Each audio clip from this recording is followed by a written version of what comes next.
আসসালামু আলাইকুম সবাইকে। ওয়েলকাম করছি আমার এই ছোট্ট পেজটাতে। আশা করি সবাই অনেক ভালো আছেন। আমিও ভালো আছি আলহামদুলিল্লাহ। ভালো আছি, কিন্তু মনের মধ্যে একটু কেমন কেমন যেন লাগছে। একটা কথা আছে না, এক প্রহর আনন্দে কাটলে এক ঋতু কেটে যায় বিষণ্ণতায়। এই কথাটা এই বর্ষাকাল আসলে আমার সাথে কেমন যেন মিলে যায়। বর্ষাকাল বৃষ্টি দেখতে দেখতে আমার ছোটবেলার অনেক স্মৃতি মনে পড়ে যায়, আর মনটাও কেমন যেন খারাপ হয়ে যায়।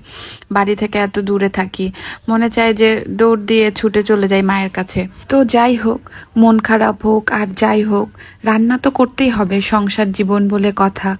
তো আজকে আমার তেমন রান্নাও করতে ইচ্ছা করছে না। ভাবছি কি দিয়ে কি রান্না করব। ঘরে চিকেন ছিল, তেহারি মশলা ছিল, ভাবলাম যে এটা দিয়েই কিছু একটা করে ফেলা যাক। তো আমি চিকেন তেহারি রান্না করার ট্রাই করব, সাথে আপনাদের সাথে অনেক গল্প হয়ে যাবে। আমার অগুছালো রান্না দেখতে আমি জানি সবার ভালো লাগবে না, কারণ ফেসবুকে আসলেই দেখে আপুরা এত সুন্দর গুছিয়ে এত মজার মজার রান্না করে। আমি আসলে এত গুছিয়ে বা এত মজার রান্না করতে পারি না, তবে আমি ট্রাই করব। প্লিজ সবার কাছে একটা রিকোয়েস্ট থাকবে, খারাপ কোনো মন্তব্য করবেন না। যদি কোনো ভুল থাকে অবশ্যই বলবেন যে এখানে ভুল হলো বা এভাবে এটা করলে আরও অনেক ভালো হতো, তাহলে অনেক খুশি হব। একটা মানুষের সব কিছু পারফেক্ট হবে এমন আশা করাটাও আসলে বোকামি। আমার রান্না কিন্তু একদম পারফেক্ট না, তবে আমি যেভাবে রান্না করি খেতে কিন্তু ভালোই হয়। আর আমার কাছে যেটা মনে হয় যে আমি যদি পারফেক্ট রেসিপি ফলো নাও করি, তারপরেও যদি আমার রান্না খেতে ভালো হয়, আমার পরিবারের লোকজন খেয়ে যদি খুশি থাকে, তাহলে সমস্যা কি? রান্নাটা আমি কখনো কারো কাছ থেকে শিখিনি। আমি নিজের মতো করে একটু একটু করে রান্না করতে করতে এখন আমি অনেক কিছুই রান্না করতে পারি। এই তো আপনাদের সাথে গল্প করতে করতে এইদিকে আমার রান্নাও হয়ে যাচ্ছে। বিরিয়ানি তেহেরি এই টাইপের রান্নাতে আলু না দিলে কেন জানি আমার মনে হয় যে রান্নাটা পরিপূর্ণ হলো না। আলু আমার দিতেই হবে। তার উপরে আজকে আমি এত ঝাল দিয়েছি, এত মরিচ দিয়েছি যে এতগুলা মরিচ দেওয়ার পরও আমার মনে হচ্ছে যে না, আমার আরেকটু ঝাল লাগবে। আজকে ঘরে যা ছিল তা দিয়ে আসলে আমি এই রান্নাটা শেষ করব।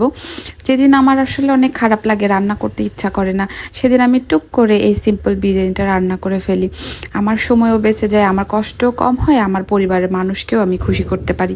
সংসার জীবনের এত এত কাজের মধ্যে আমার কাছে সব থেকে কঠিন লাগে কি রান্না করব এই সিদ্ধান্তটা নেয়া।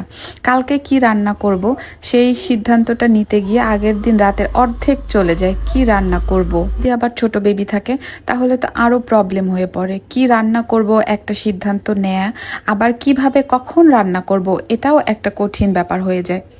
এত ছোট বেবিকে নিয়ে রান্না বাড়া করা, আবার হচ্ছে ঘরের সব কিছু গুছিয়ে রাখা, গুছিয়ে সব কাজ করা আসলে অনেক কঠিন হয়ে যায়। তার উপরে আমার বাবু আবার ঘুমায় রাত 4টা বাজে। এটা খুবই অবাক করার মতো, তাই না? আচ্ছা আপুরা, আপনারা যারা আমার ভিডিও দেখছেন, আপনাদের যাদের ছোট বেবি আছে তাদের কি অবস্থা আসলে? আমার বাবুর মতো কি আপনাদেরও বাবুরা এরকম অনেক রাত জাগিয়ে রাখে আপনাদেরকে? আপনাদের সাথে গল্প করতে করতে এইদিকে আমার রান্নাও প্রায় শেষ হয়ে আসছে। আজকে এই পর্যন্তই। সবাই অনেক ভালো থাকবেন। কথা হবে আবার নেক্সট ভিডিওতে। আল্লাহ হাফেজ।